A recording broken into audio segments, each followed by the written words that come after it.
Hello. It is the last day of reading Numbers because I've got the last 3 chapters to read today. Oh my word. Oh my gosh. Alright, so let's get reading. The appointed boundaries of Canaan.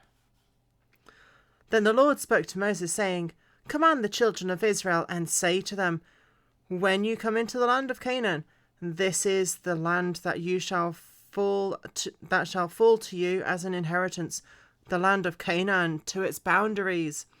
Your southern border will be from the wilderness of Zin along the border of Edom. Then your southern border shall extend eastward toward the Salt Sea.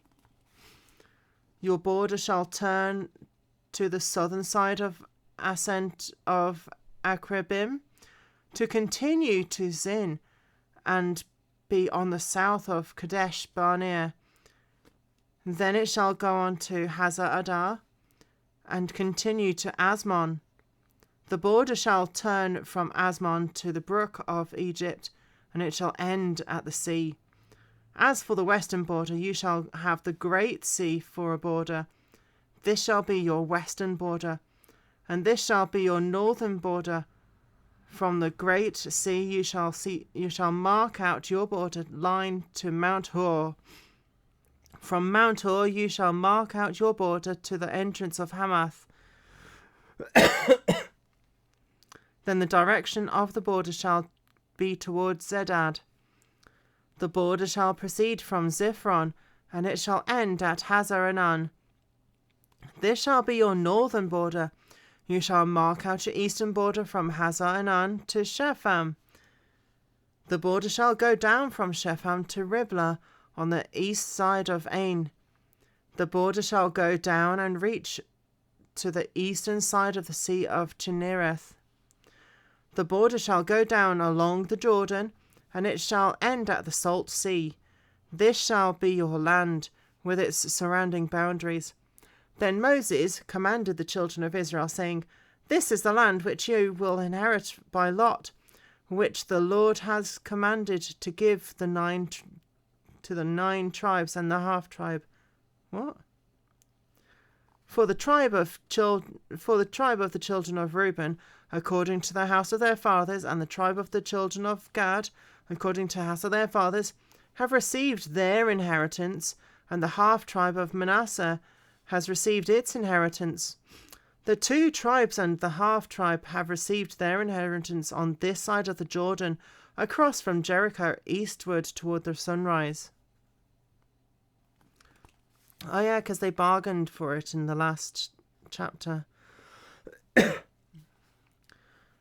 leaders appointed to divide the land. And the Lord spoke to Moses, saying, These are the names of the man who shall divide the land among you as an inheritance: Eleazar the priest, and Joshua the son of Nun. And you shall take 1 leader of every tribe to divide the land for the inheritance. These are the names of the men from the tribe of Judah: Caleb the son of Jephunneh; from the tribe of Simeon, Shemuel son of Aminahad; from the tribe of Benjamin, Elidad the son of Chilson; leader from the children of Dan, Bukai the son of Jogli; from Joseph, Manasseh; from Joseph, leader of Manasseh, Haniel the son of Ephod; leader of Ephraim, Kenuel the son of Shiftan; leader of Zebulun, Elizaphan son of Parnak; leader of Issachar, Paltiel son of Azan; leader of Asher, Ahihud son of Shalomi; leader of Naphtali, Fedahel son of Amminahud.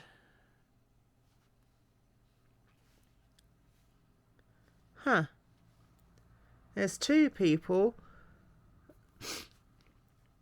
that have the same name in there. Ammihud.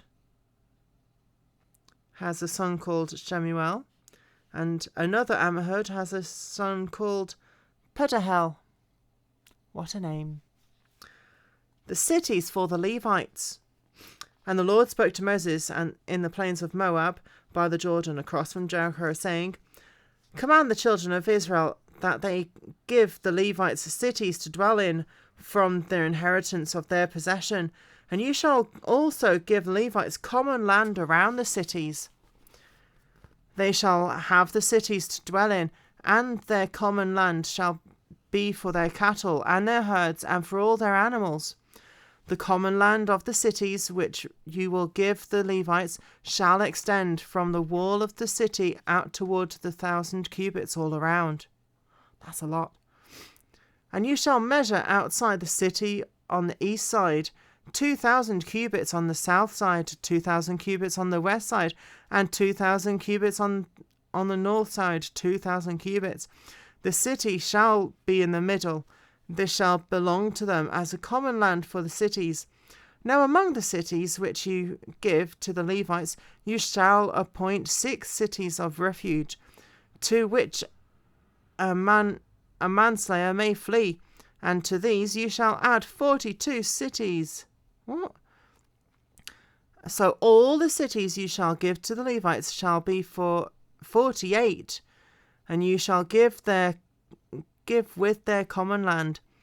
And the cities which you will give shall be from possession of the children of Israel. From the larger tribe you shall give many, and from the smaller tribe you shall give few.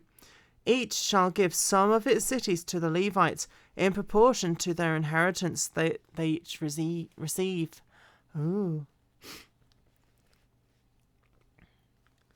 Cities of refuge. Then the Lord spoke to Moses, saying, Speak to the children of Israel, and say to them, When you cross the Jordan into the land of Canaan, then you shall appoint cities to be cities of refuge for you, that the manslayer who kills any person accidentally may flee there. They shall be cities of refuge for you from the avenger, that the manslayer may not die until he stands before the congregation in judgment. And of the cities which you give, you shall have 6 cities of refuge. You shall appoint 3 cities on this side of the Jordan, and 3 cities you shall appoint in the land of Canaan, which will be the cities of refuge.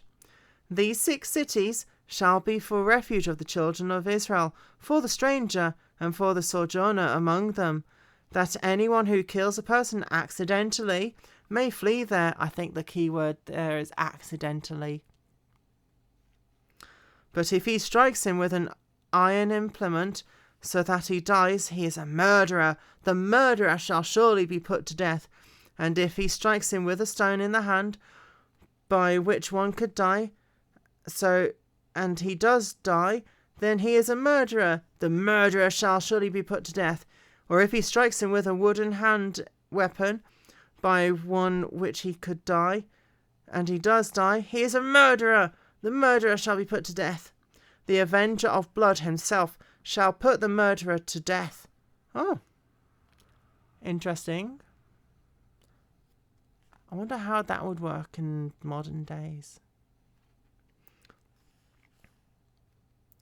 If he pushes him out of hatred, or while lying in wait hurls something at him so that he dies, or in enmity he strikes him with his hand so that he dies, the one who struck him shall surely be put to death.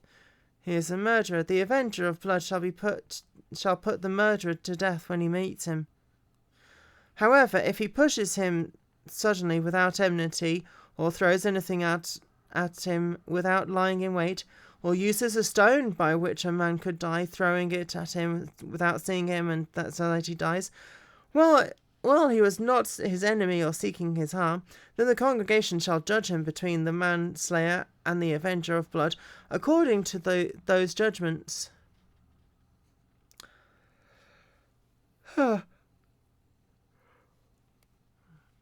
So the congregation shall deliver the manslayer from the hand of the avenger of blood, and the congregation shall return him to the city of refuge, where he had fled, and he shall remain there until the death of the high priest who was anointed with the holy oil. But if the manslayer at any time goes outside the limits of the city of refuge where he fled, and the avenger of blood finds him outside the limits of the city of refuge, then the avenger of blood kills the manslayer, he shall not be guilty of blood, because he should have remained in his city of refuge until the death of the high priest. But after the death of the high priest, the manslayer may return to the land of his possession. And these things shall be a statute to judgment to you throughout your generations in all your dwellings. Whoever kills a person, the murderer, shall be put to death on the testimony of witnesses. But one witness is not sufficient testimony against one person for the death penalty. Moreover, you shall take no ransom for the life of a murderer who is guilty of death, and he shall surely be put to death. And you shall take no ransom for him who has fled to his city of refuge, that he may return to dwell in the land before the death of the priest. So you shall not pollute the land where you are, for blood defiles the land, and no atonement can be made for the land, for the blood that is shed on it, except by the blood of him who shed it. Therefore do not defile the land which you inhabit, in the midst of which I dwell, for I, the Lord, dwell among the children of Israel.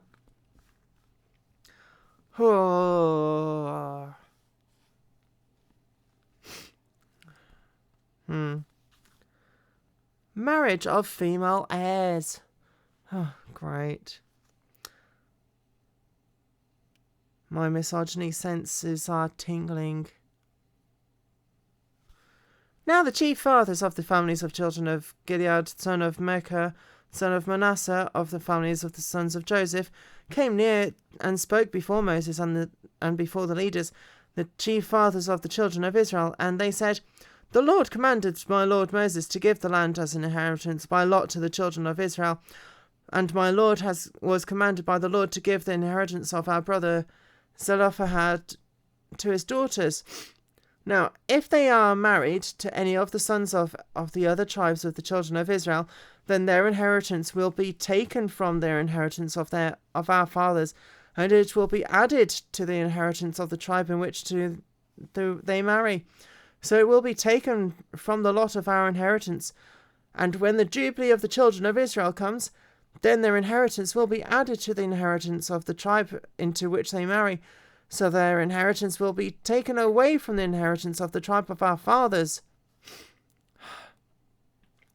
Then Moses commanded the children of Israel according to the word of the Lord, saying, What the tribe of the sons of Joseph speaks is right. This is what the Lord commands concerning the daughters of Zelophehad, saying, Let them marry whom they think best, but they may marry only within the family of their father's tribe, so their inheritance of the children of Israel shall not change hands from tribe to tribe, for every one of the children of Israel shall keep the inheritance of the tribe of his fathers. And every daughter who possesses an inheritance of any tribe of the children of Israel shall be the wife of one who of the families of the tribe, so that the children of Israel each may possess the inheritance of his fathers. Thus no inheritance shall change hands from one tribe to another, but every tribe of the children of Israel shall keep its own inheritance. Just as the Lord commanded Moses, so did the daughters of Zelophehad. For Melah, Tirzah, Hoglah, Milcah, and Noah, the daughters of Zelophehad, were married to the sons of their father's brothers.